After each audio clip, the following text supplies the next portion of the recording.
はい、超久しぶりの動画撮影、今ちょっとやってみてますけど、どういう風に撮影してましたかねっていうぐらいお久しぶりでございます。510ですね。頑張ってたんですよ。色もここまで塗ったんで、ちょっとあんまりダラダラ喋ってもしょうがないんで、ちょっと車の方を撮影してみたいと思います。見てみてください。そうですね、もうだいぶ経っちゃうんで、510のレスタに関しての前回動画はクォーターパネルのパテを一生懸命釣ってたんじゃないかなと思います。この辺りのそれからエスコ入れてサフェサ入れてっていうことを何度か繰り返してたんですけれども、外装の下地が大体終わったんで、塗装の方ももう済ませました。この塗装の方がなかなかね、撮影難しいんですよね。ミストが舞うんで、ちょっと撮ってみたりしたこともあったんですけど、カメラがお釈迦になっちゃって、今この新しいビデオカメラで今撮影してますけど、もう塗った後ですね。ここまでするのにもうなかなかね、もうほんとね大変なんですね。本当にパテを擦ってサフを入れて、見えないとこですけどできる限りのことをやっています。結構あちこち切りつないだんですけど、もうそこもねパテで仕上げて、どこつないだかもわからないようにやりましたよ。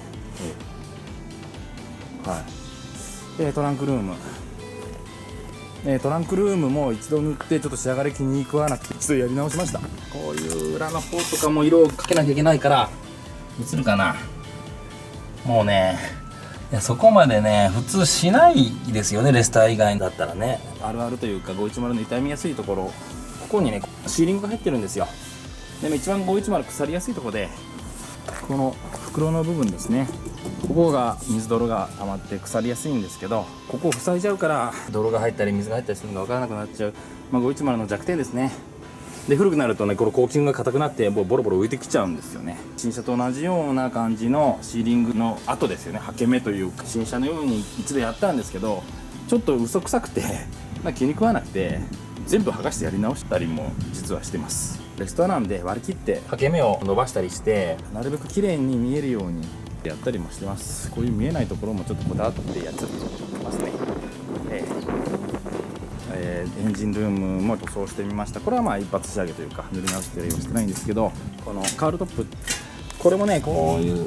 間、隅の方とかね一生懸命色を入れたり、この中の方もね綺麗に塗ろうと思ったらすごいね時間かかるんですよ。いっぺんにやるのは神経が持たないなと思って、ちょっと分けて塗ってます。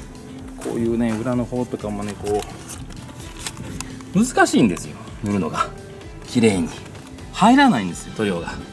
隅の方とかはガンの塗料の吹き出るパターンを小さくして、こういう隅の方をなるべく先に塗っといて、染めといてからパターンをだんだん大きくして、あの手この手で塗ってやってます。そこまでね進んでます。でフロアもね潜って塗りましたよ。本当はチッピングコートでゴツゴツ塗料を塗った後にボディカラーがスパラパラっとかかってる程度なんですけど、レストアなんで外装と同じようにもう光沢仕上げで、チッピングも入れずにフロアは仕上げました。だいぶこれもどういう風に塗るか迷ったんですけどね、もうチッピング入れなかった。こっちの方が綺麗でしょ。ホイールハウスはチッピングをね入れて、ちょっとゴツゴツ塗料、これもね嘘くさいゴツゴツにならないようにチッピングコート何使うかっていうのを考えてねやって、実際の新車時はねもうちょっとゴツゴツしてるのかもしれませんけど、完成後に綺麗に見えるようになるべくねやってみましたね。フロアもねカーベキューでね車裏返して塗るような設備がないんで、当然車の下に潜って塗りました。ここはチッピング仕上げですね。一応このホイールハウスの中はタイヤが巻き上げた石やらが飛んでくるんで、ここはチッピングしましたけど、こういう感じでやってます。で今日はちょっと頼まれで S30RDZ のボンネットの横の方につくパネルですね。社外品なのかな、オプションなのかな、ちょっと分かんないですけど、純正ではないこのマルチがついたタイプ、これをちょっと今日塗装風景ですね。裏側は先に塗ってマスキングしてます。表の色が舞っちゃうと裏が汚れるんで。それと510なんですけど、何箇所かね残念ながらタレができちゃったんで、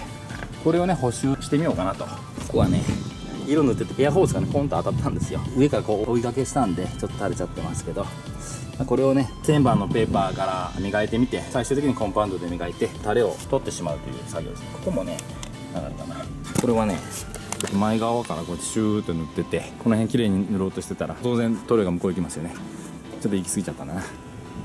まあとにかくねこう塗りにくい、エンジンルームとかは非常に塗るのに神経使いますね。今日はだから Z のパネルの塗装と、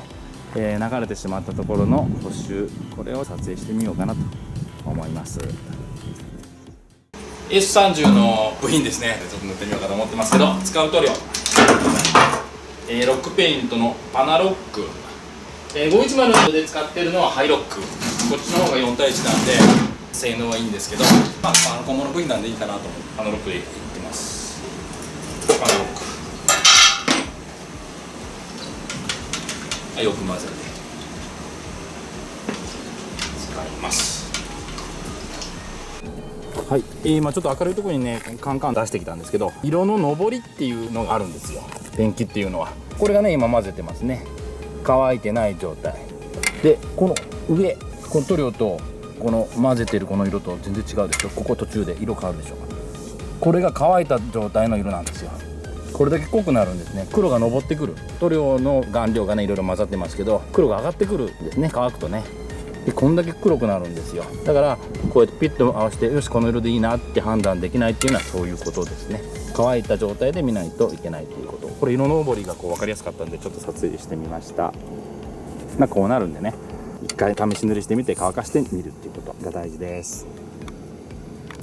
しっかり攪拌しました。これが、色番号116グランプリマルーン ZG の色、朝食してもらってるんでしっかり混ぜて使わないと色が変わってきちゃうんで、このままねこれをこうついちゃってもいいんですけど、ここの周りがべちゃーっと塗料で汚れちゃうんで、ちょっと裏技、これはねテープでこうやるとね、マスキングテープ、ガムテープの方がいいかな、ちょっとないんでんですけど、こういう風にテープをこう貼るとですね、缶がね汚れないんですよ。大体 150g ぐらいでいいかな、これぐらいいいかな、してるかな。こうやると缶がね汚れない、こうやって手剥がせば周りがねドロッと汚れないんでね、もしね缶が汚れて困っている人はやってみてください。アナロックの硬化剤が50対1なんで、硬化剤を10対1、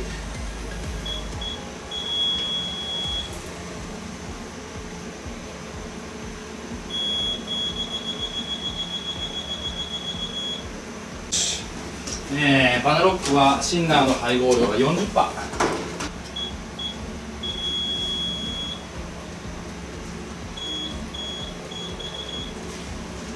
シンナー20番、今18度ぐらいかな気温が。硬化剤、10対1とシンナー 40% を今配合したんで、これで塗料の準備は終了ですね。よし、塗っていくぞ。塗るんだけどちょっとシリコンオフで脱脂しないといけません。これシリコンオフをちょっと染み込ませてきました。これで脱脂ですね。いつも使ってるお気に入りのカンペのサフを使ってしっかり錆びにも強い下地にしているつもりです。これ510もね同じような工程踏んでるんですけど、で裏側は吊るして塗るにもちょっと難しいかなと思ったんで、先に裏側だけだいぶ前ですけどね塗ってたんですけど、塗装ブースとかじゃないんで、もうノブキよりはマシかなっていう感じで、車庫の中でこう塗るんで多少ホコリがつきますけど、地面とかね本当はこう水まいた方がいいんですけど、朝掃除してなるべくホコリが回らない状態にはしてます。静電気を取るウエスなんですけども、こういう少しでもホコリと静電気を除去するようなウエスがあるんで、これで一応拭いて、なるべくホコリがつかないようにして、つきますけどなるべくつかないようにして、タッククロス、これがちょっとねこうベタベタする粘着力があるので、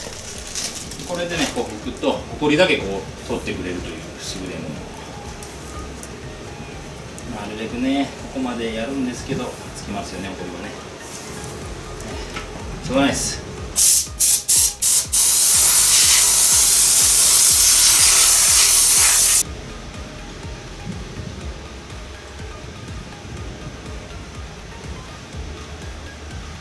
よし、もう早速塗ります。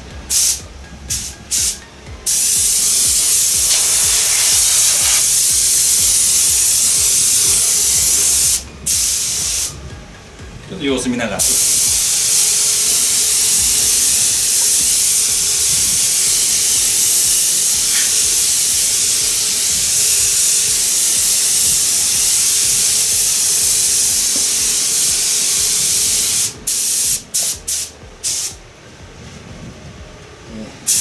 こういう細いところですよね。こういうところがね、塗るのがね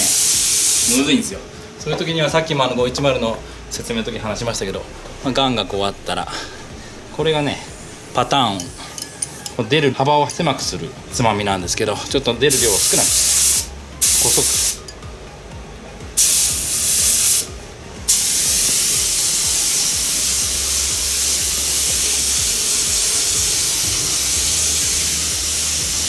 虫飛んじゃってるでしょ。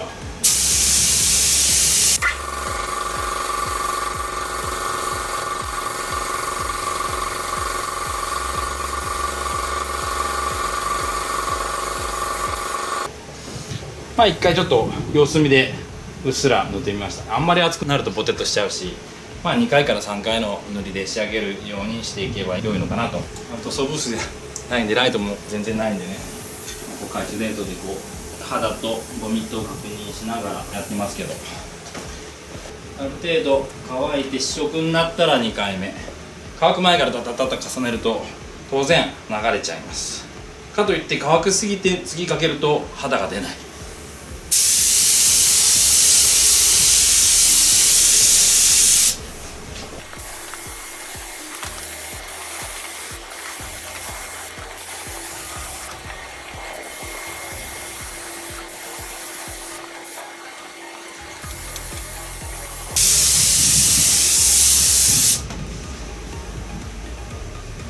よし、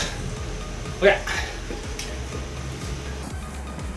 まあ本当ね、スプレーするのってあっという間ですね。まあ、今撮影しましたけど、あのぐらいの時間でも塗り終わっちゃいますけど、結局下地の作業ですよね。バター入れてサフ入れて、そっちの方がよっぽど時間がかかるっていう感じで、色塗るのはもう一瞬です。はい、まあこれで乾燥を待ちたいと思います。なんかちっちゃいホコリがねつきましたけど、これぐらいは磨きで対応できますね。取れると思います。はい、まあ一応完成です。乾燥を待ちたいと思います。